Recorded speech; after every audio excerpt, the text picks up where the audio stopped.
మన తండ్రి అయిన దేవుని నుండి, ప్రభు అయిన యేసుక్రీస్తు నుండి కృపయు సమాధానము మనకు కలుగునుగాక. ఆమేన్.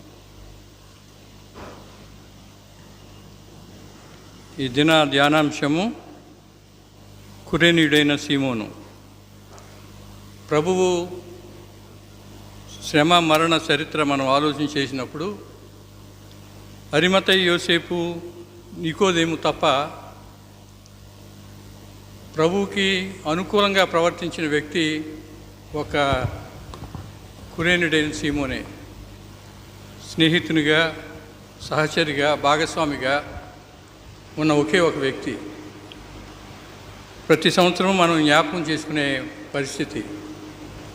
ఈ దినాన్ని మరొకసారి ఆయన సిలువ మోయుటలో ప్రభువుకి ఏ విధంగా సహకారిగా ఉన్నాడో జ్ఞాపకం చేసుకుంటూ వాక్య ధ్యానంలోకి వెళ్దాము. తలలో ఉంచితే చిన్న ప్రార్థన చేద్దాం. ప్రేమగల మా తండ్రి, సిలువ మోసే అనుభవము మా జీవితాల్లో మేము కలిగి ఉండాలని ఆశపడుతున్నాము. 2000 సంవత్సరాల క్రితము మా కొరకు మీరు సిలువ భారము వహించినప్పుడు సీమోన్ అనే వ్యక్తి మీకు సహకారిగా ఉన్న విషయాన్ని రాత్రి కాలంలో మేము ఆలోచన చేయించుండగా సిలువనెత్తుకునే అనుభవాలు మాకు నేర్పించమని, బలహీనుడను, అయోగ్యుడను, అపాత్రుడును నన్ను మరుగుపరిచి మీరే బిడ్డలతో మాట్లాడమని యేసు నామములో అడిగి వేడి ప్రార్థించున్నాం తండ్రి. లూకాసు వార్త 9వ అధ్యాయం 23వ వచనం. ఎవడైనను నన్ను వెంబడింపగోరిన ఎడల తన్ను తాను ఉపేక్షించుకొని ప్రతిదినము తన సిలువనెత్తుకొని నన్ను వెంబడింపవలెను. మన వాక్య భాగము లూకా 23, మత్తయి సువార్త 27వ అధ్యాయం 32వ వచనం చదవగా విన్నాము. 4 విధాలుగా ఈ రాత్రి కాలమందు ఈ వాక్యాన్ని ధ్యానించాలని నేను ఆశపడుతున్నాను. 1, unexpected people are often called for cross bearing. అనుకోని వ్యక్తులు సిలువ మోయడానికి పిలువబడతారు. 2, cross bearing can still be practised. సిలువ మోయుట అనే అనుభవాన్ని ఈ దినాన్ని కూడా మనం ఆచరించవచ్చు. 3, to cross bearing there are noble compulsions. సిలువ మోయడానికి గౌరవప్రదమైన కారణాలు ఉన్నాయి. 4, cross bearing is a blessed occupation. సిలువ మోయడం అనేది ఎంతో కోరదగిన, ఎన్నదగిన కార్యం. మొదటిది, unexpected persons are often called to cross bearing. మనము 4 సువార్తలు చూసినప్పుడు లూకా సువార్త 23వ అధ్యాయం 26వ వచనంలో వారు ఆయన్ను తీసుకొని పోవచ్చుండగా పల్లెటూరు నుండి వచ్చుతున్న కురేనీయుడైన సీమోనను ఒకని పట్టుకొని యేసు వెంట సిలువను మోయుటకు అతని మీద దాన్ని పెట్టిరి అని ఉంది. మత్తయి 27:32 చదవగా మనం విన్నాము. సీమోనను ఒకడు సిలువ మోయడానికి బలవంతం చేయబడ్డాడు అనే మాట ఉంది. మార్కు 15:21లో సీమోనను ఒకడు ఆయన సిలువ మోయడానికి బలవంతం చేసిరి. యోహాను సువార్త 19వ అధ్యాయం 17వ వచనంలో ఆయన తన సిలువ మోసుకొని కపాల స్థలమున చోటుకి వెళ్ళెను. సీమోను పేరు రాయలేదు యోహాను. ఈ సన్నివేశం ఒకసారి మనం ఊహించుకుంటే, ఇస్సాకు కట్టెలను మోసుకుంటూ తండ్రి కూడా ఎలా వెళ్ళాడో ఆ విధంగా ఆయన సిలువ మోసుకుంటూ వెళ్తున్నాడనే సంగతి మనం మన ఆత్మీయ నేత్రాలతో ఒకసారి జ్ఞాపకం చేసుకుంటే, యెషయా గ్రంథము 63వ అధ్యాయం 3వ వచనంలో ఉన్న మాట, నీవు యెహోవా చేతిలో భూషణ కిరీటముగాను నీ దేవుని చేతిలో రాజకీయ మొకటముగాను ఉందువు. యెషయా 63:3.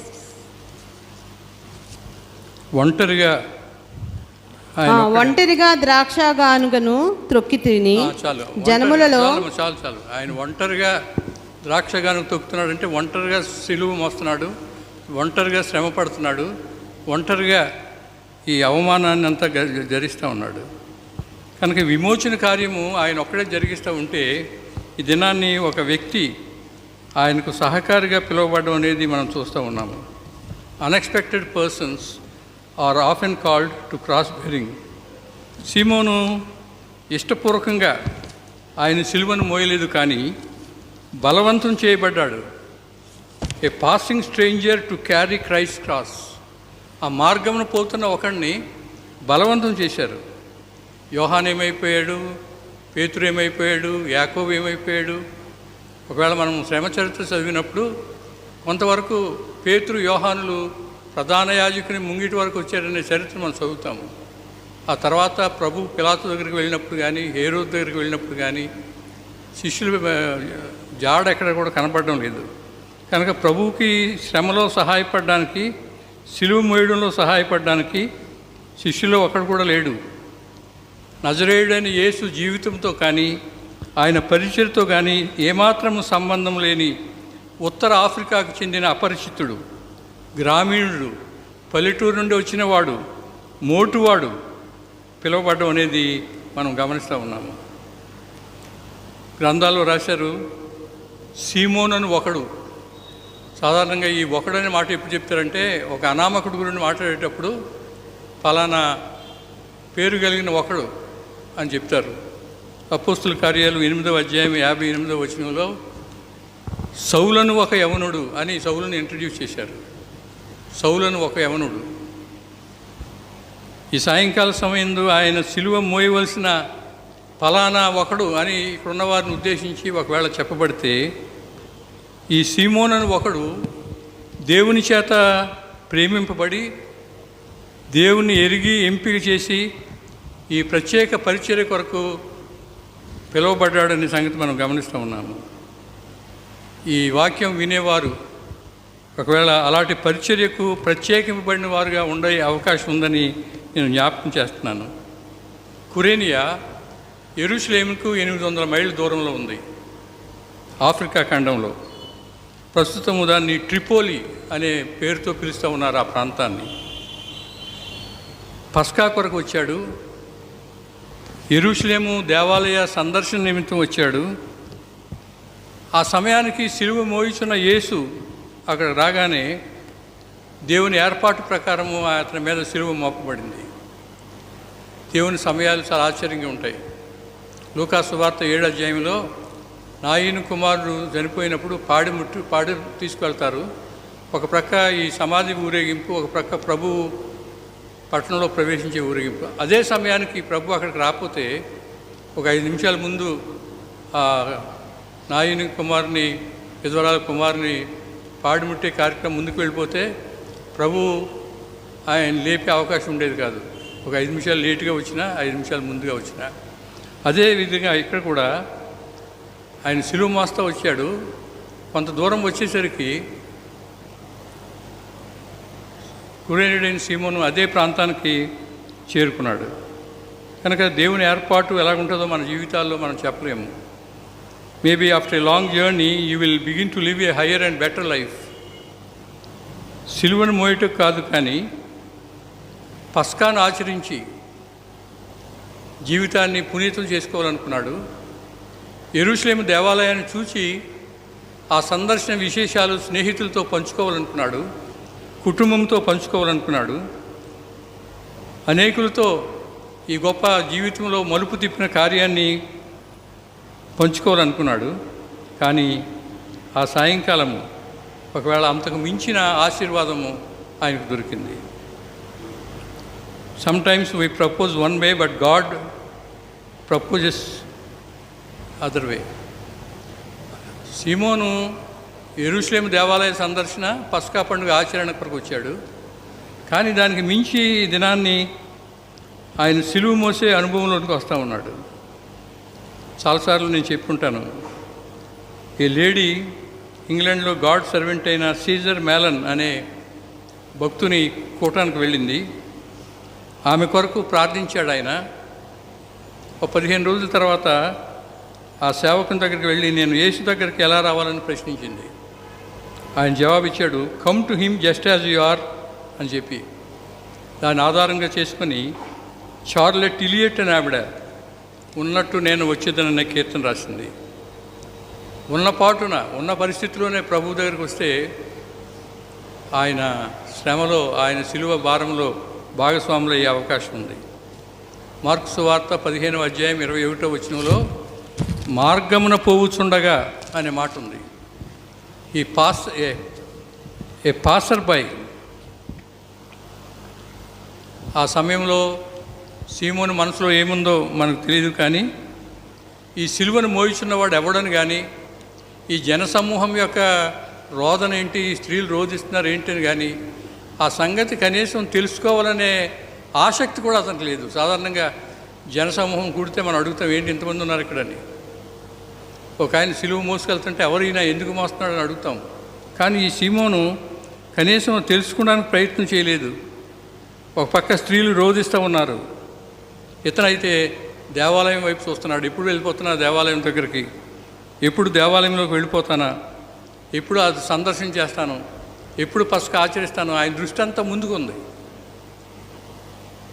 ఈ లోపల ఒక రోమన్ సైనికుడు తన బాణం తీసుకొచ్చి ఈ సీమోను మీద పెట్టాడు. రోమన్ సైనికుడు బాణం పెట్టిన తర్వాత విధేయత చూపాల్సిందే, వ్యతిరేకించడానికి అవకాశం లేదు. కనుక రోమన్ సైనికుడిని కాదని లేక తన భుజం మీదకి వచ్చిన సిలువ వ్యక్తి అడుగుజాడలో ఆయన నడుస్తూ ఉన్నాడు. మార్గమున పోవుచున్న వానికి జీవితానికి సరిపడే బహుమతి దొరికింది. మార్కు సువార్త 15వ అధ్యాయమమ్మా. మార్కు సువార్త. కురేనీయుడైన సీమోనును అను ఒకడు పల్లెటూరు నుండి వచ్చి ఆ మార్గమున పోవచుండగా ఆయన అది కాదు, మార్కు సువార్త 15వ అధ్యాయం. అతడు అలెగ్జాండర్నకును రూపునకు తండ్రి అని ఉంటుంది. సరే, రోమాపత్రిక 16వ అధ్యాయం 13వ వచనంలో ప్రభునందు ఏర్పరచబడిన రూపునకు వందనములు, అతని తల్లికి వందనములు, ఆమె నాకు తల్లి. సీమోను యెరూషలేం దేవాలయ సందర్శన, పస్కా పండుగ ఎజెండాలో పట్టుకున్నాడు.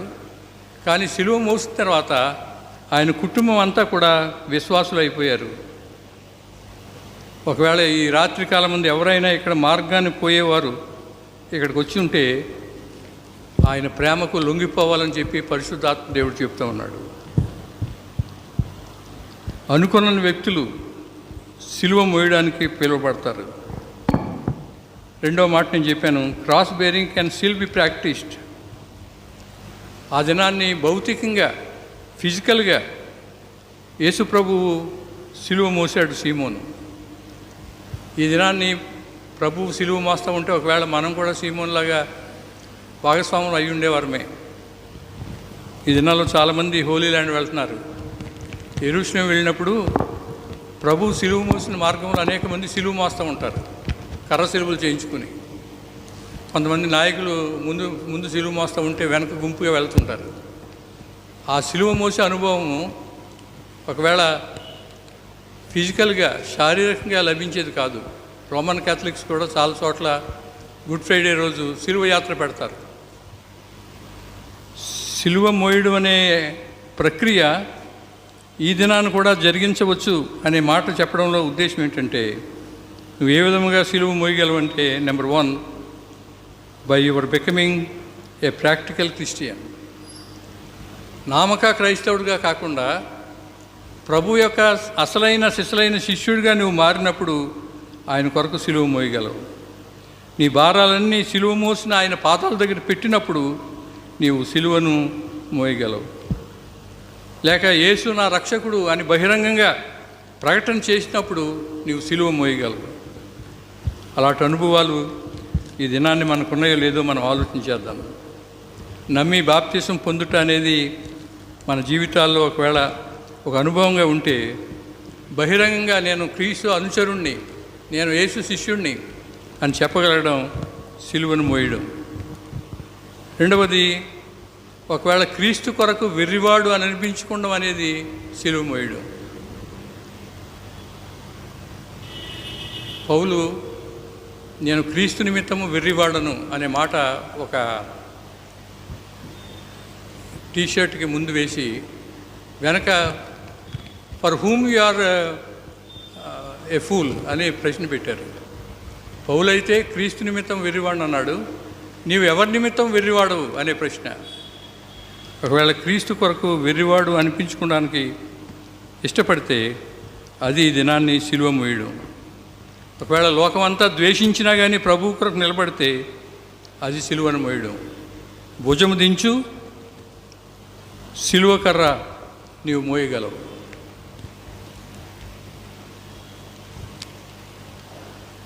పాపము విస్తరిస్తున్న ఈ దినాల్లో, దుర్మార్గత విస్తరిస్తున్న ఈ దినాల్లో ఒకవేళ ఆ పాపాన్ని, ఆ దుర్మార్గతను వ్యతిరేకించే ధైర్యంతో నువ్వు నిలబడితే అది సిలువను మోయడం. సాతాను తంత్రాలని అధిగమించి ధైర్యంతో, జ్ఞానంతో ప్రవర్తిస్తే అది ఈ దినాల్లో సిలువ మోయడం. దేవుని చిత్తానికి లోబడ్డం అనేది ఈ దినాల్లో సిలువను మోయడం. ఒకవేళ నేను బయటికి వెళ్ళాలనుకుంటే నన్ను ఇంటికే పరిమితం చేసామని ఎవరిని అనుకోవచ్చు. లేకపోతే నేను ఇంకా పెద్ద పరిచర్య చేయాలనుకుంటున్నాను, ఈ చిన్న పరిచర్య నాకు అప్పగింపబడిందని అనుకోవచ్చు. కానీ దేవుని చిత్తానికి లోబడి మనల్ని ఎక్కడ ఉంచితే అక్కడ ఉంచడం ద్వారా, మన జీవితాల్లో దయ, కనికరము, జాలి, ప్రేమ చూపడం ద్వారా యేసు కొరకు మనుషులను సంపాదించడం సిలువ మోయడం. నా కాడి సులువు, నా భారం తేలిక. కనుక Simon, where are you tonight? Shoulder the cross. సీమోను ఎక్కడున్నావు? ఈ రాత్రి సిలువ మోయి. మూడవ మాట, to cross bearing there are noble compulsions. ఎందుకు సిలువ మోయాలి? బలమైన ఒత్తిడి ఉంది, బలమైన కారణాలు ఉన్నాయి. ఆ దినాన్ని సీమోను సైనికుని కఠిన స్వరం విన్నాడు. సిలువ మోయి అని చెప్పి సీమోన్తో కఠిన స్వరంతో సైనికుడు పిలిచాడు సీమోన్ని. కానీ ఈవేళ మెల్లని స్వరంతో ప్రభు మనల్ని పిలుస్తూ ఉన్నాడు. ఏ జెంటిల్ వాయిస్. కొరింథీయులకు రాయబడిన 2వ పత్రిక 5వ అధ్యాయం 14వ వచనంలో క్రీస్తు ప్రేమ మిమ్మును బలవంతం చేయుచున్నది. ఆవేళ సైనికుడు బలవంతం చేశాడు సీమోన్ని. ఈవేళ ఆయన ప్రేమ మనల్ని బలవంతం చేస్తూ ఉంది. I did all this for you, what have you done for me is asking. నీ కొరకు నేను అవమానం పొందాను, నీ కొరకు మరణం పొందాను, శ్రమ పొందాను, రక్తం కార్చాను, అనేకుల చేత తృణీకరింపబడ్డాను, ముఖం మీద ఉమ్మి వేయించుకున్నాను, బంధింపబడిన స్థితిలో ఉన్నాను. నీ కొరకు ఇన్ని చేస్తే నా కొరకు ఏం చేశావు? సంవత్సరాల తరబడి ఒకవేళ మనము సిలువ ధ్యాన కూడికల్లో వాక్యాన్ని వింటున్నాము. నన్ను ఇంతగా ప్రేమించడానికి కారణం ఏంటని మనం పాటలు పాడతాము, కీర్తనలు పాడతాము. ఈ రాత్రి ప్రభు సూటిగా అడుగుతా ఉన్నాడు, మెల్లని స్వరంతో అడుగుతా ఉన్నాడు, నీ కొరకు నేను ఎంత శ్రమపడగా నా కొరకు ఏం చేశావు? చాలాసార్లు నేను చెప్పి ఉంటాను, మళ్ళీ ఒకసారి చెప్తున్నాను. సాధు సుందర్ సింగ్ ఒక మాట చెప్పాడు.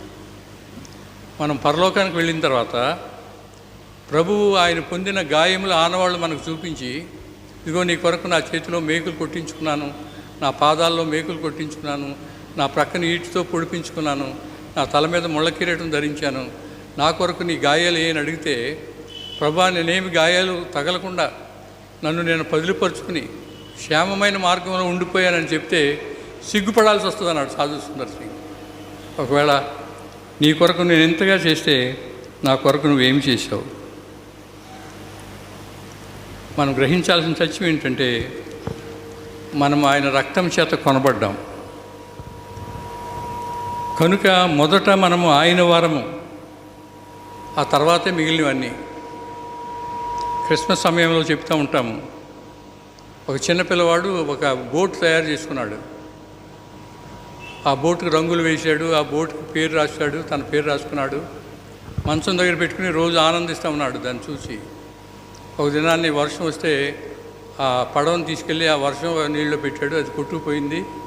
ఆ రాత్రి ఏడ్చాడు, అయ్యో నేను తయారు చేసిన పడవ, ఆ పేరు రాసుకున్న పడవ తప్పిపోయిందని ఏడ్చాడు. కొంతకాలానికి ఆ ఊరిలో ఒక ఎగ్జిబిషన్ వస్తే ఆ ఎగ్జిబిషన్లో ఈయన తయారు చేసిన పడవ అక్కడ ఉంది, ఈయన పేరు అక్కడ ఉంది. ఆయన తీసుకోపోతే ఆ యజమాని చెప్పాడు, అది అమ్మడానికి పెట్టాము ఇక్కడ, నీ ఊరిని తీసుకెళ్ళడానికి కుదరదంటే ఇంటికి వెళ్ళి వాళ్ళ డాడీకి చెప్పాడు, నేను తయారు చేసిన పడవ ఎగ్జిబిషన్లో ఉంది, నాకు మనీ కావాలంటే వాళ్ళ డాడీ ఇచ్చారు. ఆ మనీ పెట్టి బోట్ కొన్నాడు. ఆ బోట్ని తీసుకొచ్చి మంచం పక్కన పెట్టుకుని బోట్తో అంటున్నాడు, ఓ పడవ పడవ, నీవు 2 రకాలుగా నాదానివి. ఒకటి, నా చేతులతో నిన్ను చేశాను కనుక, నా పేరు నీ మీద వ్రాశాను కనుక నాదానివి. రెండవది, నేను ధర చెల్లించి నిన్ను కొన్నాను కనుక నువ్వు దాని. రాత్రి ప్రభు మనతో చెప్పే మాట అదే. నిన్ను నిర్మించిన వాడను నేను, నిన్ను సృజించిన వాడను నేను, నా రక్తం పెట్టి కొన్నవాడను నేను. దేవుని కొరకు, క్రీస్తు కొరకు వెచ్చింపబడే జీవితాలు మహిమతో నిండి ఉంటాయి. దేవుని కొరకు చిన్న కార్యం చేస్తే, వాక్యం ప్రకటించడానికి ఇలా ప్రసంగ వేదికలు ఎక్కక్కర్లా, మనం ఉన్న తావులో కొద్దిపాటి సాక్ష్యం మనం ఇవ్వగలిగితే, క్రీస్తు కొరకు మన సమయాన్ని వెచ్చించగలిగితే దేవుని ఆశీర్వాదం పొందుకుంటాం.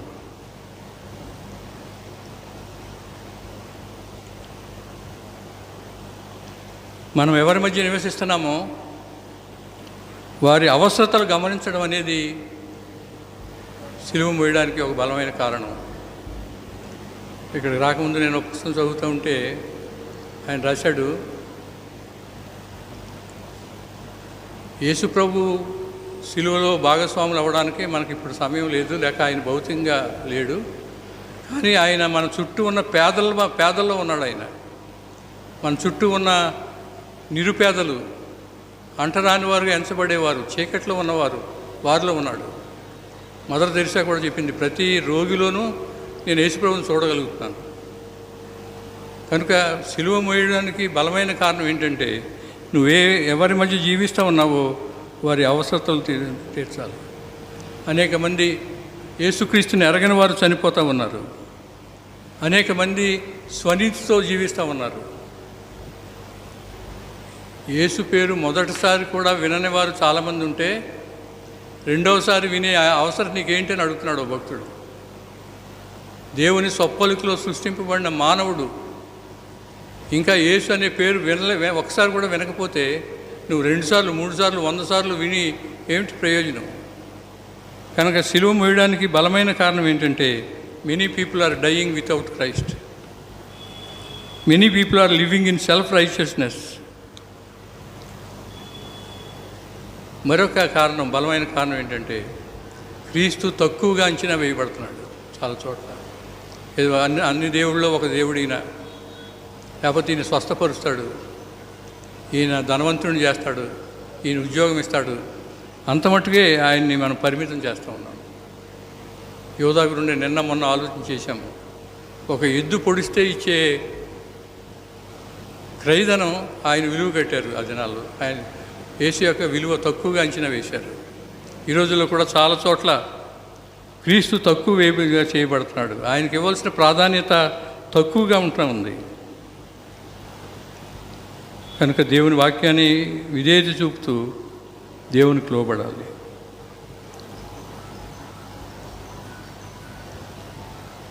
సిలువ మోయడానికి మరొక బలమైన కారణం ఏంటంటే, మనలో అనేక మంది హృదయాలకి నెమ్మది లేని బ్రతుకులు బ్రతుకుతూ ఉన్నాము, సమాధానం లేని బ్రతుకులు బ్రతుకుతూ ఉన్నాము. అలజడి, కలవరము, దిగులు, చింతతో కూడిన బ్రతుకులు బ్రతుకుతూ ఉన్నాము. ప్రత్యేకించి గత సంవత్సర కాల అనుభవం బట్టి నెమ్మది లేని బ్రతుకులు. కనుక ఈ నెమ్మది లేని బ్రతుకులకు నెమ్మది కావాలంటే సిలువ మోసే అనుభవం కావాలి. ప్రయాసపడి భారం మోసుకుంటున్న సమస్తమైన వాళ్ళారా, నా యొద్దకు రండి, నేను మీకు విశ్రాంతినిస్తాను అంటున్నాడు. దీని తర్వాత 29వ వచనంలో, నా కాడి ఎత్తుకొని నా యొద్ద నేర్చుకొనుడి, అప్పుడు మీ ప్రాణములకు విశ్రాంతి దొరుకును. ఏలయనగా నా కాడి సులువుగాను నా భారము తేలికగాను ఉన్నవి. నెమ్మది లేకపోవడానికి కారణం ఏమిటి అని ఆలోచన చేస్తే ఒక ఆయన ఏమంటే, you have looked to the cross for pardon. నీవు క్షమాపణ కొరకు సిలువ వైపు చూస్తున్నావు, but you have never taken to cross bearing as an occupation. సిలువ మోయడం అనే ప్రవృత్తిని నువ్వు స్వీకరించలేదు. You are hoping in Christ but not living for Christ. క్రీస్తే నా నిరీక్షణ అంటున్నావు, కానీ క్రీస్తు కొరకు నువ్వు జీవించడం లేదు. కనుక సిలువ మోయడం అనేది ఈ దినాన్ని ఒక బలమైన కారణం మనం చెప్పుకుంటే, నెమ్మది లేని మన బ్రతుకులకు నెమ్మది కావాలంటే మనం సిలువను మోయాలి. ఆఖరిగా 4వ మాట నేను చెప్పాను, cross bearing is a blessed occupation. సిలువ మోయడం అనేది ఆశీర్వాదకరమైన ప్రవృత్తి. సీమోను పొందిన అనుభవాలు మనం జ్ఞాపకం చేసుకుంటే, బలవంతం చేయబడ్డాడు, ఏమాత్రమో ఆయన గురించి మనస్కరించలేదు. కానీ ఆయన సాహచర్యంలోకి, ఆయన సన్నిధికి రాగలిగాడు. It brought him into Christ company. ఇంతకుముందు ఆఫ్రికాలో తనలాంటి గ్రామీణులతో సాంగత్యం చేసిన ఆయన ఈ దినాన్ని ప్రభువుతో సహవాసంలో ఉన్నాడు. ఎంత సహవాసంలో ఉన్నాడంటే, close to Christ, watched his face. యేసు ప్రభుని అంత సమీపముగా ఆయన ముఖాన్ని చూడగలిగే ఆధిక్యత, గౌరవం ఆయనకు దొక్కింది.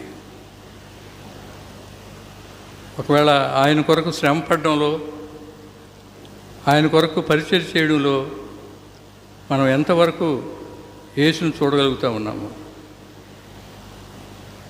ఒక ఆయన అన్నాడు, they see Jesus best who carry his cross most. ఎవరైతే ఆయన సిలువను ఎక్కువగా మోస్తారో వారు ఆయన ముఖాన్ని చూస్తారు, ఆయన అడుగుజాడలో నడుస్తారు. సిలువ ముందు భాగం యేసు, సిలువ వెనుక భాగం సీమోను.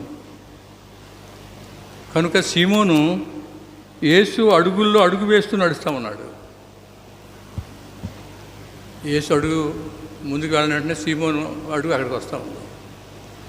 ఎందుకు సీమోన్ని వారు ఉపయోగించారని మనం ఆలోచన చేస్తే, ఇప్పటికే ప్రభు శరీరంలో రక్తం అంతా కారిపోయింది, బలహీనుడు అయిపోయాడు, పడి లేస్తూ ఉన్నాడు, మోయలేకపోతూ ఉన్నాడు. ఒకవేళ శిలువ మరణం వరకు బ్రతుకుతాడో లేదో కనుక ఇది కొంచెంసేపు తప్పిద్దామని చెప్పి వారు ఆలోచన చేశారు. శిలువ మరణం కాకపోతే ఆయన హేళన చేయబడే అవకాశం ఉండదు. ప్రధాన యాజకులు, యూదులు నెమ్మది పడరు. కనుక శిలువ వేసే వరకు ఈయన సజీవుడిగా ఉండాలంటే ఈయనకి సహాయకుని పెడదామని ఆ కార్యం చేశారు. రెండవది, రోమన్ సైనికులకు యూదుల మీద ఉన్న ద్వేషభావం ఆయన్ను ఒక ప్రక్కన కొరడాలతో పడతా, ఒక ప్రక్కన తన్నుతా ఈ అవకాశం ఆయనకి ఇచ్చారు. కనుక శిలువ ముందు భాగంలో యేసు, వెనుక భాగంలో సీమోను. సీమోను యేసు అడుగుజాడల్లో అడుగు వేస్తా నడుస్తూ ఉన్నాడు. పేతురు రాసిన మొదటి పత్రిక 2వ అధ్యాయం 21వ వచనం చూద్దాం. క్రీస్తు కూడా మీ కొరకు బాధపడి మీరు తన అడుగుజాడల యందు నడుచుకున్నట్లు మీకు మాదిరి ఉంచిపోయెను.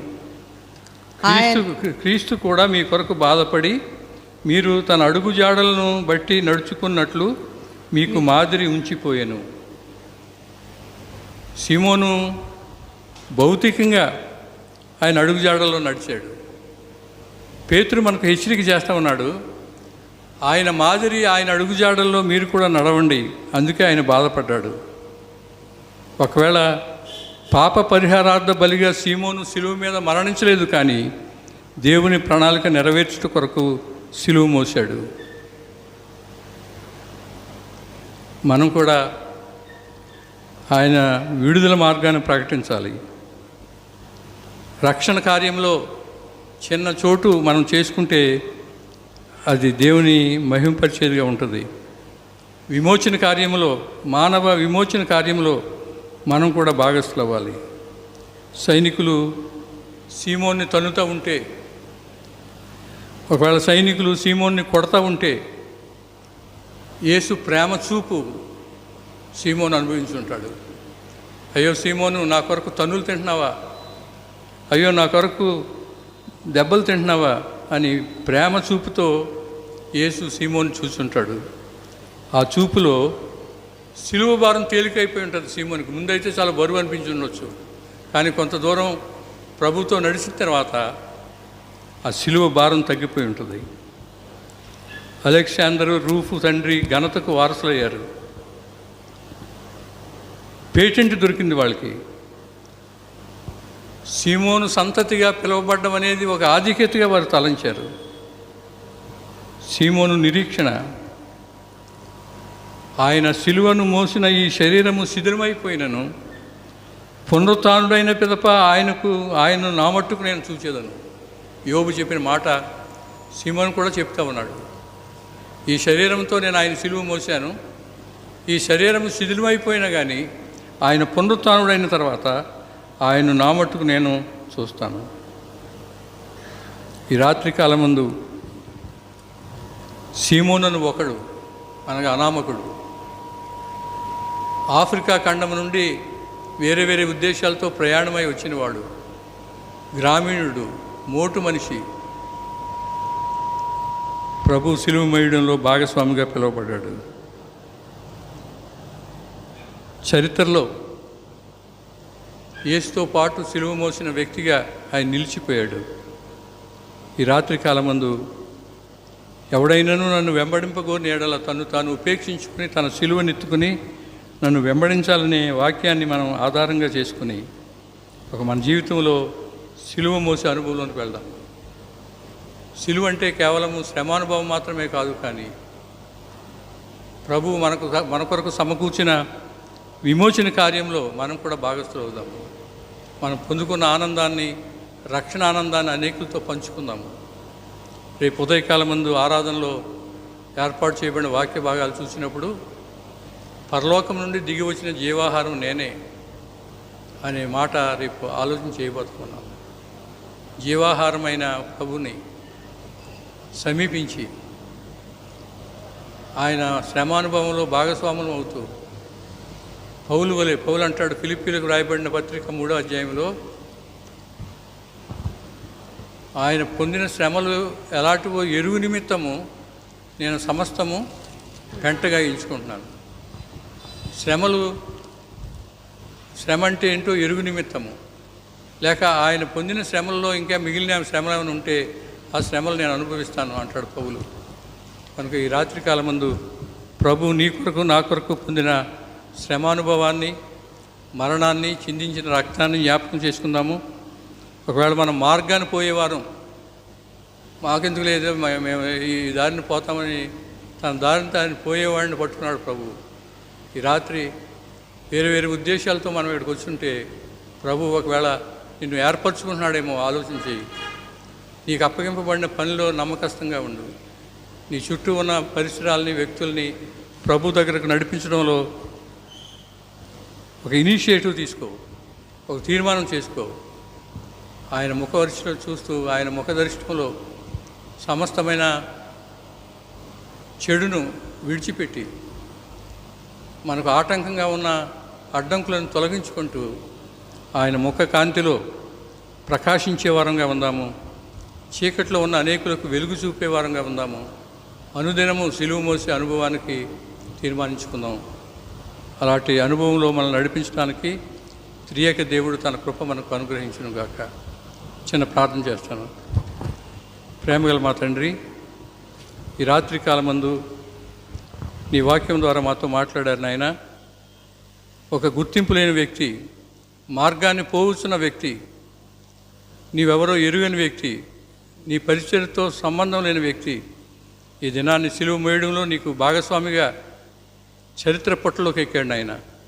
ఒకవేళ మేము పేరు ఉన్నవారముగా ఉనికి కలిగి జీవిస్తూ ఉంటే మా ఆలోచనలు ఏ విధంగా ఉన్నాయో మేము ఆలోచన చేసుకుంటున్నాము. ఆ దినాన్ని సీమోను నీ సిలువ యాత్రలో భాగస్వామి అయ్యాడు. ఈ దినాన్ని మేము కూడా మీరు సిలువలో సాధించిన విమోచన కార్యంలో భాగస్వాములు అవడానికి ఒకవేళ మమ్మల్ని పిలుస్తూ ఉంటే మీకు వందనాలు. నీ పిలుపుకు లోబడి మేము అనుదినము సిలువ మోసే అనుభవము, మమ్మల్ని మేము ఉపేక్షించుకునే అనుభవం మాకు దయచేయమని, సిలువ ప్రేమకు మేము ఆకర్షితులమై నిన్ను గణపరచులాగున కృప చూపమని యేసు నామములో అడిగి వేడి ప్రార్థించున్నాం తండ్రి. ఆమేన్.